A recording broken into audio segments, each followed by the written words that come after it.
Welcome in, one and all, to the Talkin Tide podcast on the Pigskin Podcast Network. I'm Chase Goodbread, sports columnist with the Tuscaloosa News and co-host of Crimson Cover Television on WVUA 23. I'm joined, as always, by Travis Reier, the senior analyst at BamaOnline.com. 17-year vet of that role now? I think it's like almost 19 or 20.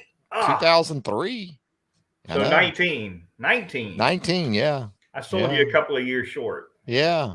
Well, I mean, it's easy to do. I look so young. How could I possibly be 19 years into the stint, Talkin Tide podcast available to you wherever you get your podcasts, including Apple Podcasts, also live on YouTube and Facebook. The Twitter feed, of course, is Talkin_Tide. Click on that. Give us a follow. You'll get links to all of our podcasts there, and subscribe on YouTube as well. Quickly want to thank a couple of sponsors: Peterbrook Chocolatier of Tuscaloosa, North River Dental Associates, Raycon Earbuds, and finally DraftKings. More on those fine sponsors a little later in the program. Travis, we begin talking about Alabama's resounding victory over ULM, 63-7, the final score.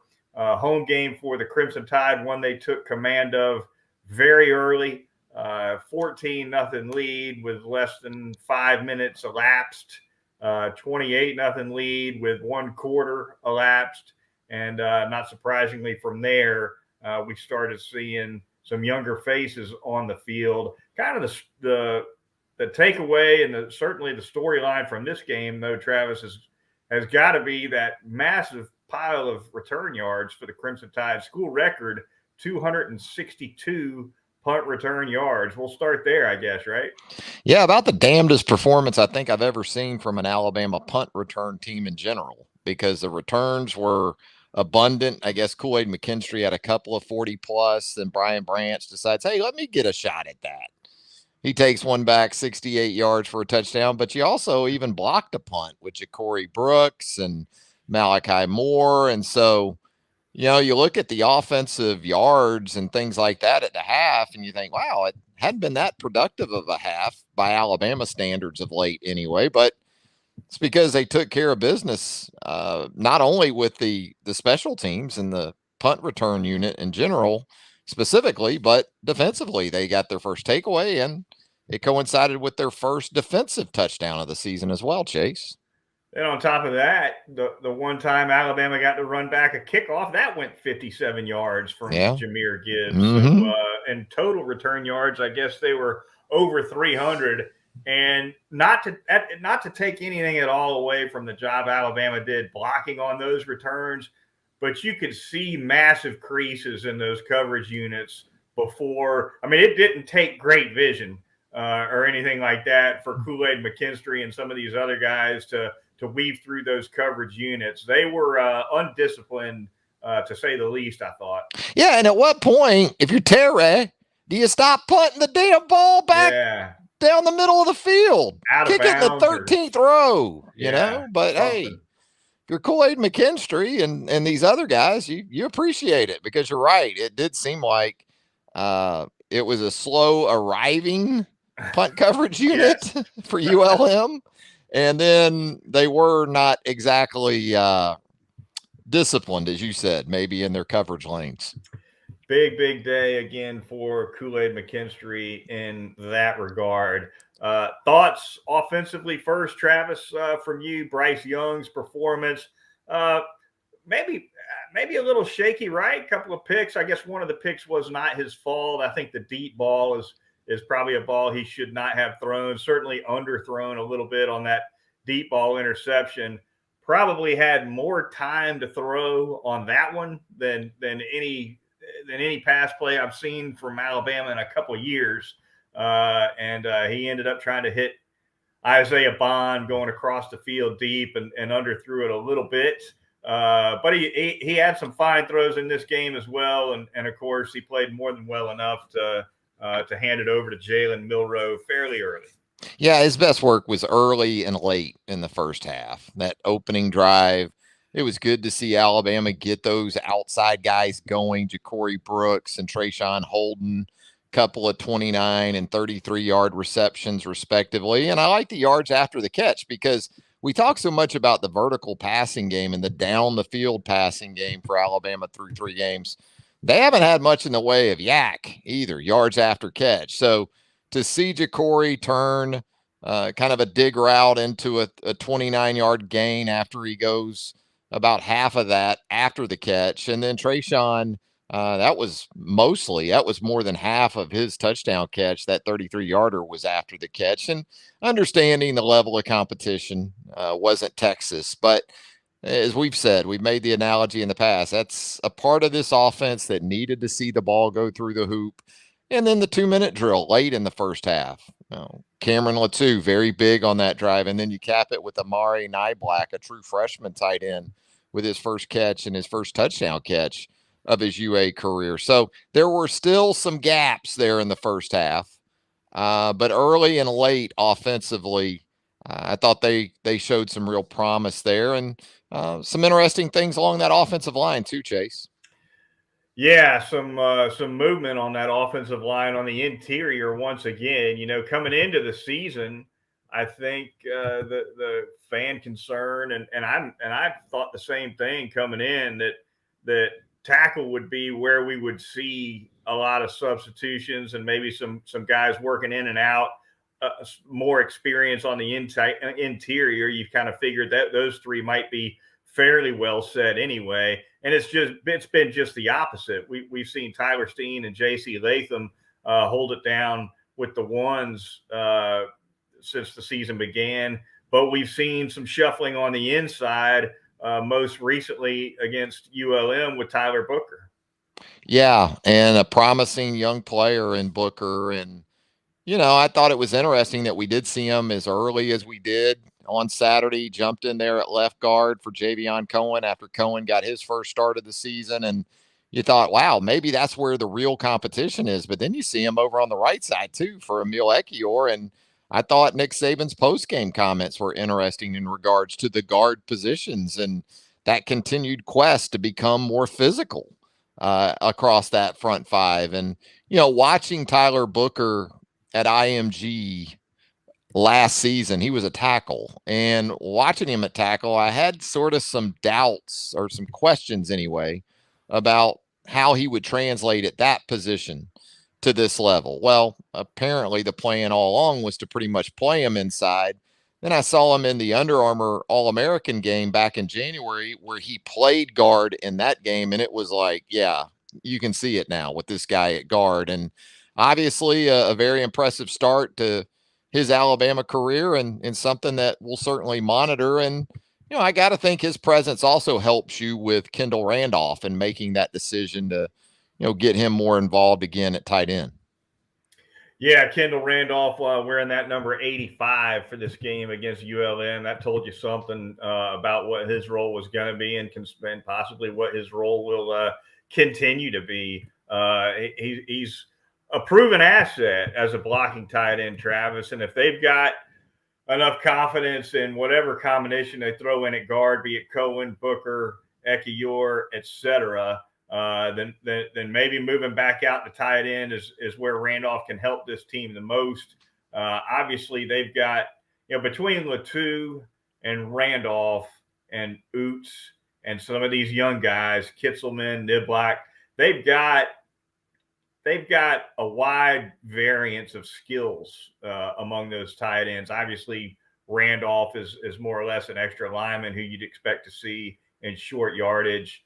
Oots more of an H guy who can move around, play off the ball, on the ball, and Latou, of course, the top receiving threat of the unit. He had a nice catch, by the way, on a deep ball. The only deep ball that Bryce Young hit to anybody in stride in that game against ULM was to Cam Latou. I think he had the long reception of the day for Alabama. He did, and that was part of that 2-minute drill and really helped spur that situation, that 93-yard drive or so that only needed 6 plays. And no, they do. You're right. They have varying skill sets.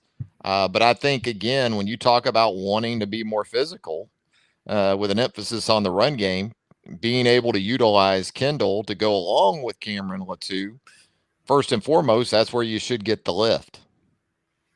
Yeah, no doubt. And a consistent running game is something that Nick Saban's talked about trying to get improved a couple of times. He first mentioned it after the opener against Utah State.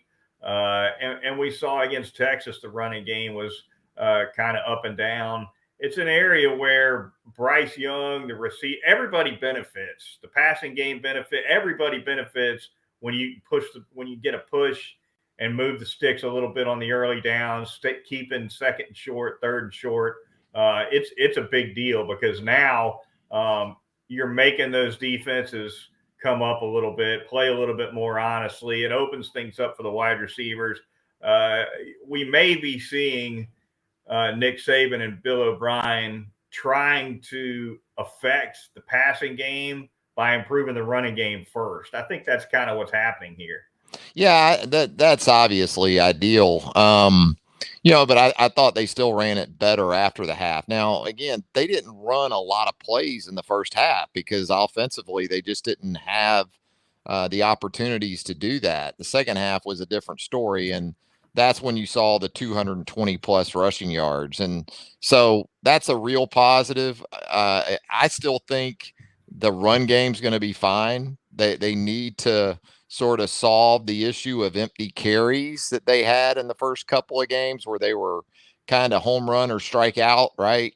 In those games, it was either 60 yards or 2. And so it is ULM, and we understand that. That is a rush defense, though, that came in allowing a pretty respectable 4 yards per carry. They weren't getting gashed week in and week out in their first couple of games. So to see Alabama's 5 scholarship backs all rush for 35 yards or more in the game, none of them averaged fewer than 6.7 yards per carry on Saturday. It kind of told you that they had more consistency in the run game, which, we've continued to hear Nick Saban talk long and loud about. Yeah, Roydell Williams actually ended up leading the team with 58 rushing yards. That coming just on 8 carries. Alabama ended up averaging 7 yards a pop on the ground for the day, 39 for 273 net. So a lot of action for those guys on the ground. Receiving wise, Jahmyr Gibbs out in front again with 65 receiving yards, Travis, 4 catches. Of course, he had a touchdown as well. He is as advertised as a receiving threat. And he's just a guy that you don't really get caught up in one statistical category because you saw it again on Saturday when you combine what he does as a runner. And then you look at what he does as a receiver, 4 catches, those 65 yards that you talked about, averaged 9 yards per carry, running it, just had 4 carries in the game. And then the 57-yard kickoff return too. He puts it all into a big pot and makes it right. So, no, he has been, I think.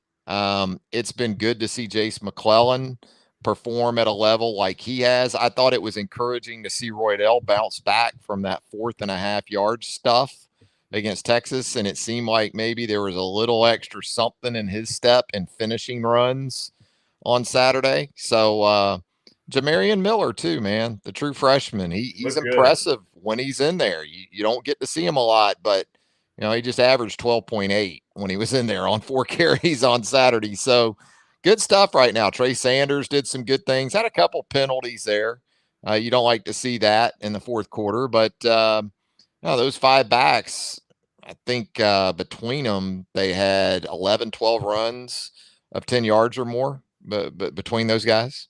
Speaking of penalties, what's going through Nick Saban's mind after a 15 penalty game against Texas to come out and get a flag right in the opening play against ULM? That's the first thing that comes up in the Monday meeting, right? Oh man, and that's their bread and butter run play too. That they were like, okay, we know we can run this because Jace McClellan's hit it for 81 yards. Jahmyr Gibbs has hit it for 58. It's the outside zone to the right, so we're just going to come out, run our bread and butter, and they get a illegal formation penalty right out the gate. But I thought they did a better job. Certainly defensively, they did. Will Anderson still got penalized. He lost a sack to a horse collar. So that was a tough one early in the game. But, offensively, they still had a few, even a couple of them they were flagged for. Tyler Steen was hit with a holding call that I felt was kind of meh. Javion Cohen was hit for a holding call where he essentially just pancaked a guy. It was declined. ULM didn't accept the penalty, but I thought pass protection was good for the most part. I guess Bryce was sacked once, and that was a coverage sack. Two tackles for loss for ULM in the game. So, yeah, I thought for the most part Alabama played pretty clean up front, and then from a penalty perspective as well. First turnover. We'll go ahead and flip it to defense now. First turnover of the year for the Alabama defense. Of course, a pick six by Will Anderson off a deflected pass. So showed pretty good reaction there, snatching that ball out of the air and taking it to the house. He had a big game for Alabama. DeMarco Hellams leads the way in tackles with 9, 6 of those of the solo variety. And the pass rush in general, definitely made quick work of this ULM offensive line.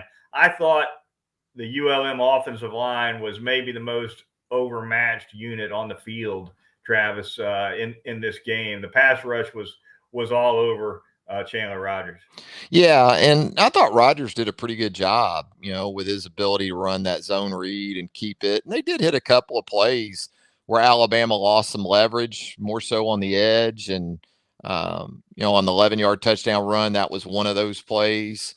But for the most part, sure, I thought Alabama more than took care of business in the front seven. I think as much as anything, you continue to go into that game Saturday and wonder a little bit about the perimeter at the corner positions. And, it was Kool-Aid McKinstry and Terrion Arnold getting the starts at corner. And I thought both held up well. I look at it this way. Alabama was not flagged for defensive pass interference in the game. It's a pretty big victory in and of itself, Goodbread. Yeah, look, they play a lot of man. They play aggressive man. That's the way. That's what Nick Saban likes to do at that corner position. And so you almost expect Alabama to eat a couple of those 15-yard pass interference play. That's the way they play football. And so to get in and out of a game clean in that regard, you knew that would be trouble for the ULM pass offense. Eli Ricks not in the mix once again. We'll see what happens there. I'm quickly getting the sense anyway that this is going to be a Terrion Arnold, Kool-Aid McKinstry show here on a fairly regular basis going forward, Travis.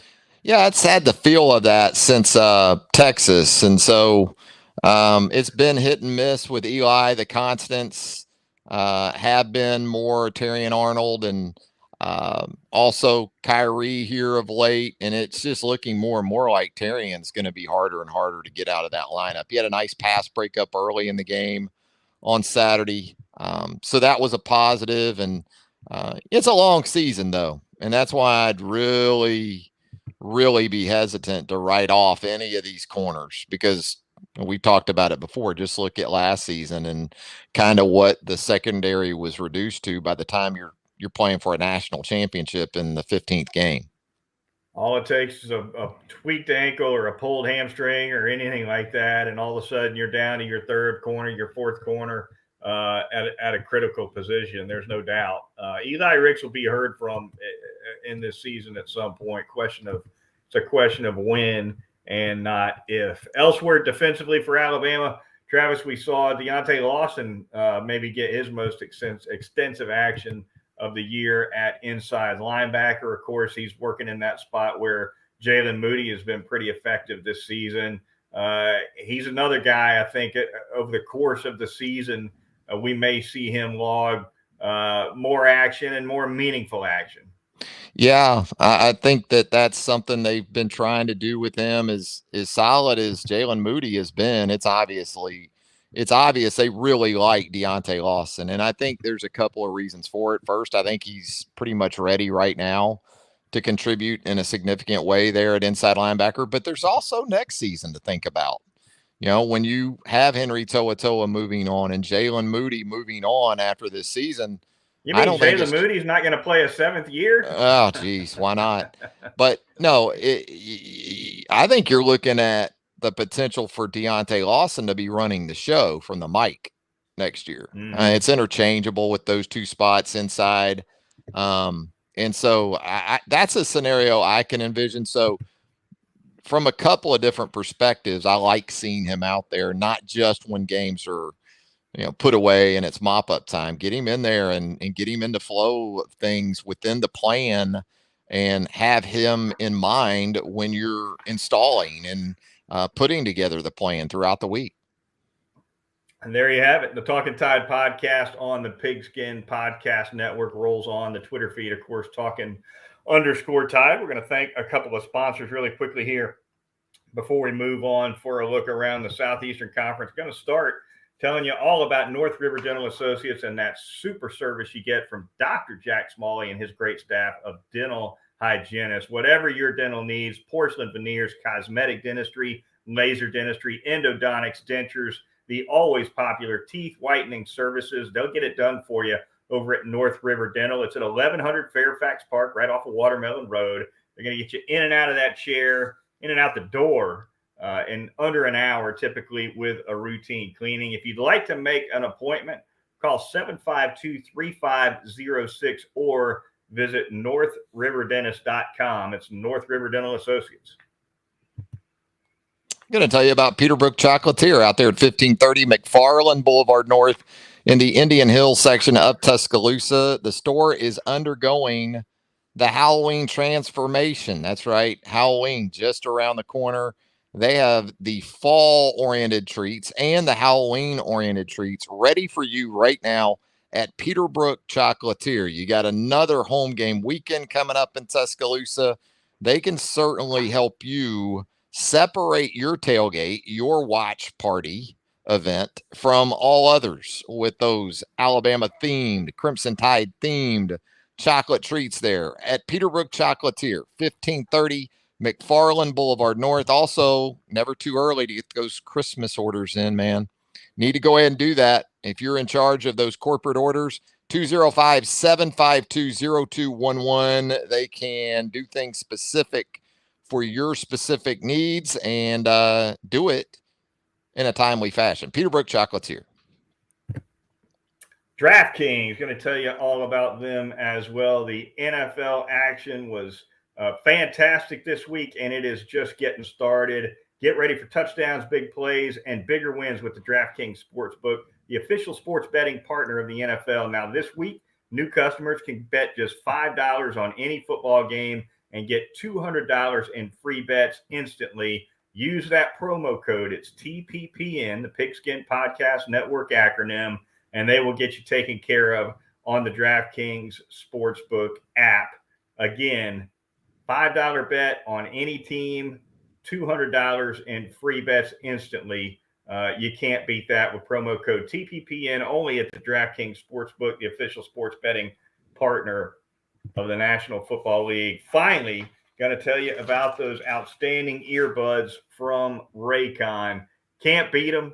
I've tried them. The look, the feel, the sound is fantastic. Optimized gel tips, perfect fit right in your ear. They do not come out. They'll hold tight for you. 8 hours of playtime, 32-hour battery life with these Raycons. You're not going to beat it. And they're about half the price of other premium audio brands. Over 50,000 5-star ratings, 3 customizable sound profiles, earbud tap functions, noise isolation, and awareness mode. So go to raycon.com today and use promo code TPPN15 and you'll get 15% off of your Raycon order. That's TPPN15 at raycon.com and score 15% off your Raycon earbuds. And Travis, we'll go around the Southeastern Conference here to close things out as we typically do. We'll do it in relatively quick fashion, but let's see. Arkansas surviving a bit of a scare against Missouri State with a fourth quarter of 21-point fourth quarter for Arkansas in that one. A&M gets by Miami. You've got Florida nipping South Florida. That one was dicey, Travis. At the end of the game, you had South Florida messing up a shotgun snap that put them in a really bad spot for a field goal. And you, as an ex-kicker, I know you pay attention to snaps and holds, and looked at me like a clean snap and a poor hold snap was the downfall for those South Florida Bulls on the road in the swamp. And I'll give the South Florida kicker credit, man. As bad as that hold was, he still got it there from 48 yards away. It was just wide right. I don't even know how he got the ball really in the air. It was terrible. But boy, Anthony Richardson, you talk about helter-skelter at the quarterback position. A couple of just awful interceptions in that game for Florida. And I'll tell you what worries me for Florida with Tennessee coming up next, too. South Florida ran the ball for like 280 yards against that Florida defense. And so we think about Tennessee and Hendon Hooker and the passing game, but Tennessee, first and foremost, like a lot of these teams that spread the field these days, they want to run it first and foremost. So a couple of things. Hey, Florida through 3 games, I think 2-1 is something most of that fan base will take, but they've made it interesting, no doubt about it, each and every week. No touchdown passes yet for Anthony Richardson and 4 picks. A couple against Kentucky, I think a couple against South Florida. So definitely a shaky start for him. We had Penn State pretty much rolling right over Auburn. It was 14-6 at the half. It looked like Auburn was hanging in there. And then Penn State just punched the gas in that third quarter, and it was over. It was. And look, that wasn't Blair Thomas or Kurt Warner or, Saquon Barkley in the backfield for Penn State. They got a really good freshman running back who did have a big game. So not to take away from him. And, Sean Clifford, he's sort of an enigma with that fan base at Penn State. It's either really good or not so good with him behind center. But he did his thing, and Auburn in a world of hurt right now. I don't know where they go at quarterback. Maybe Robbie Ashford is the guy moving forward because it's not going to work with Finley back there. Not so much even because of him, but they can't block. They can't block well enough. And if Tank Bigsby can't just go off almost on a weekly basis, they just don't really have the ability to compete on the offensive side of the ball. Finally, LSU 31, Mississippi State 16, worth a quick mention as well. Travis, that was a game Mississippi State led 16-10 through 3 quarters. And then LSU just kind of ran away with it at home with a 21-point fourth quarter. Big win for Brian Kelly. That was one he had to have at home. Yeah, we talked about the punt return team for Alabama. Couple of games involving SEC teams on Saturday night, huge plays in the punt return where Mississippi State fumbled a punt return deep on its own end in a 16-10 game, set LSU up on a 9-yard field. LSU takes the lead and really just kind of rolls Mississippi State from there. Pirate, by the way, going for just about every damn fourth down. Even though he can't convert third downs, he's going for all these fourth downs. And then in the Miami, Texas A&M game, you had a big fumbled punt return by Miami in that game too.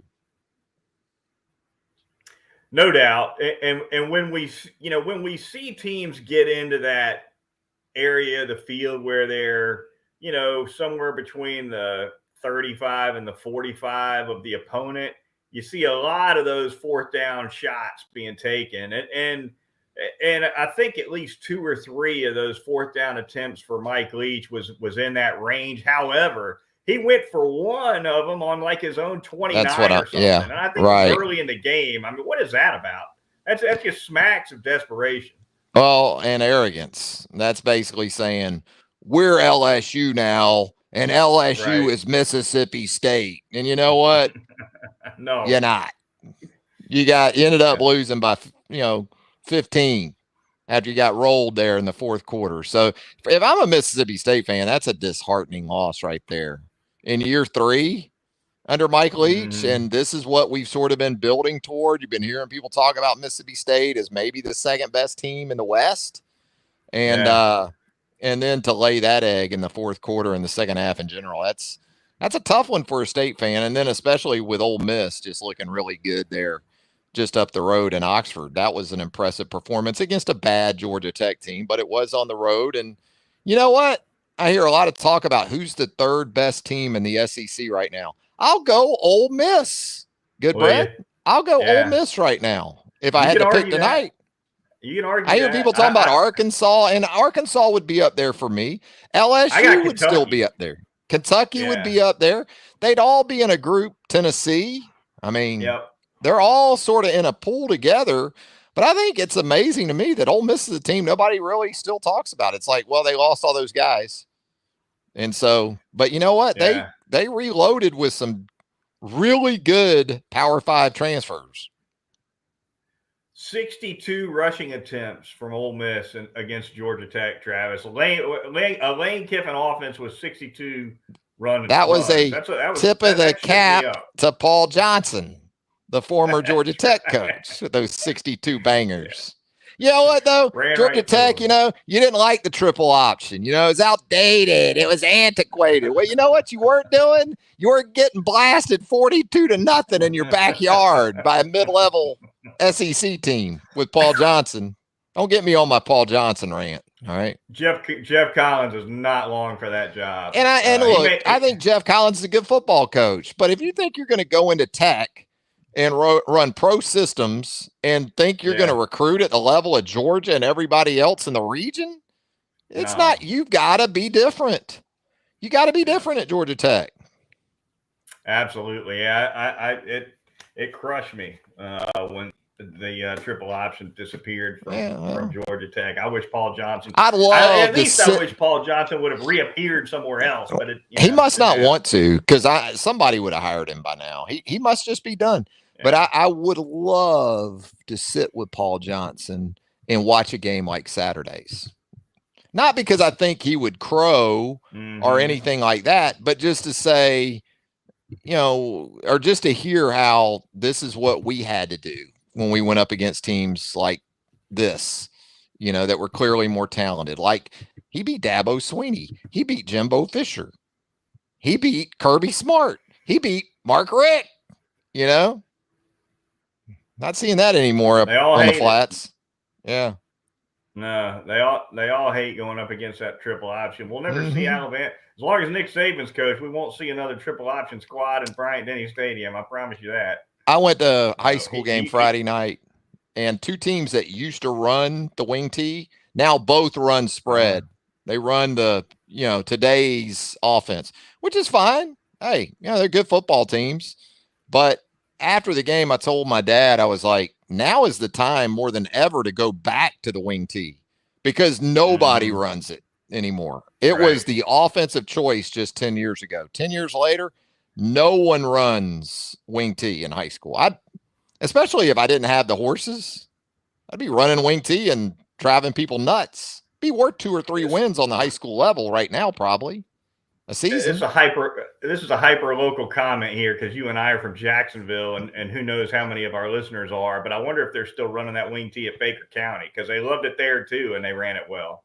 I'll tell you something. This is way inside between you and I, but one of the scores from last Friday night down in that area that blew me away, when we were into it down in that area 25, 30 years ago, Baldwin High School was a homecoming opponent every week.